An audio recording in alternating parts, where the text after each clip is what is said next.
Hello बच्चों, let's read the question. बच्चों हमें ना एक इक्वेशन दे रखी है, कह रहा है given H2 gas plus Br2 gas gives 2HBr gas. Okay बच्चों, ये आपको इक्वेशन दे रखी है, कह रहा है डेल्टा H1 नोट। ओके, इसके लिए जो आपका एंथैल्पी चेंज है ना बच्चों, स्टैंडर्ड एंथैल्पी चेंज ये है delta H1 note, and standard enthalpy of condensation of bromine is delta H2 note. Okay, enthalpy change, standard enthalpy of condensation of bromine कितना है, डेल्टा H2 नोट है। Now standard enthalpy of formation निकालनी है HBr की 25 degree Celsius पे। देखो बच्चों क्या है, आपसे पूछा क्या है इन्होंने बच्चों, एंथैल्पी ऑफ फॉर्मेशन पूछी है HBr की, तो ये उस रिएक्शन का स्टैंडर्ड एंथैल्पी चेंज होगा बच्चों, क्योंकि स्टैंडर्ड में पूछा है बच्चों हमसे। ओके, जिसमें आपका HBr बनेगा, ओके, अपनी स्टैंडर्ड स्टेट में बनेगा बच्चों। ओके, 1 मोल बनेगा और अपने कॉन्स्टिट्यूएंट एलिमेंट्स से बनेगा, और कॉन्स्टिट्यूएंट एलिमेंट जो होंगे ना वो अपने थर्मोडायनेमिकली मोर स्टेबल फॉर्म में होंगे बच्चों।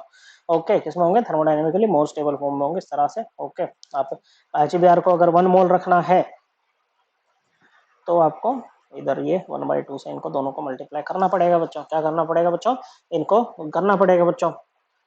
ओके, तो अब देखो ब्रोमीन जो है वो लिक्विड होता है रूम टेम्परेचर पे, लेकिन यहाँ पर ये गैसियस दे रखा है और ये 2 मोल के हिसाब से हमें दे रखा है। ओके बच्चों, अब देखो हम पहले क्या करते हैं, अब जैसे ये रिएक्शन है बच्चों, तो किसी भी रिएक्शन का जो एंथैल्पी चेंज होता है ना बच्चों, वो समय वो होता है equal to summation of standard enthalpy, ये स्टैंडर्ड के फॉर्म में लिखते हैं, standard enthalpy of formation of products minus summation of standard enthalpy of formation of reactants. Okay बच्चों, इसके इक्वल होता है बच्चों।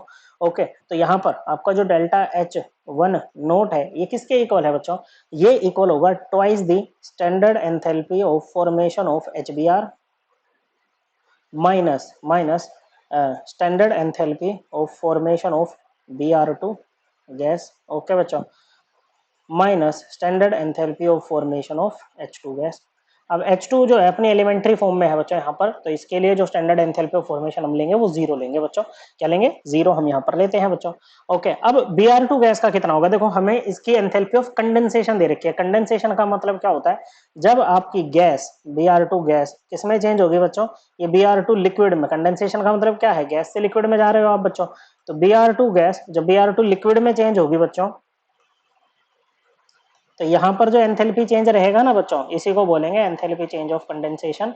और ये क्या दे रखा है बच्चों, स्टैंडर्ड में है, ये आपको दे रखा है डेल्टा H02। ओके, तो अगर आप इसको ऐसे लिखो बच्चों, Br2 लिक्विड से आपको मिल जाए Br2 गैस। ओके, तो ये क्या हो जाएगा बच्चों, यहाँ से इस इक्वेशन का जो स्टैंडर्ड एंथैल्पी चेंज होगा ये क्या होगा बच्चों, ये हो जाएगा आपका standard enthalpy of formation of Br2 gas. बिल्कुल सही बात है बच्चों, बिल्कुल हो जाएगा। ओके, तो ये क्या हो जाएगा बच्चों, ऑफ Br2 गैस किसके इक्वल आ जाएगा बच्चों, ये आ जाएगा माइनस, क्योंकि इसको हमने घुमा के लिखा है ना बच्चों, तो इसको भी ऐसे ही लिखेंगे, माइनस का डेल्टा H02। ओके बच्चों, क्या आ जाएगा बच्चों, माइनस का डेल्टा H02।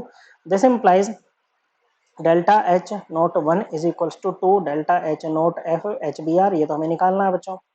ओके, और ये माइनस और माइनस प्लस हो जाएंगे, तो ये हो जाएगा delta H02। This implies twice of delta H0 HBr is equals to delta H01 minus delta H02। okay बच्चों, therefore standard enthalpy of formation of HBr is equals to delta H01 minus delta H02 upon 2। ये हमारा final answer यहाँ पर आ जाएगा बच्चों। Correct answer क्या बना, correct answer है ऑप्शन 4। आई होप आपको ये एकदम क्लियर हो गया होगा। थैंक यू बच्चों।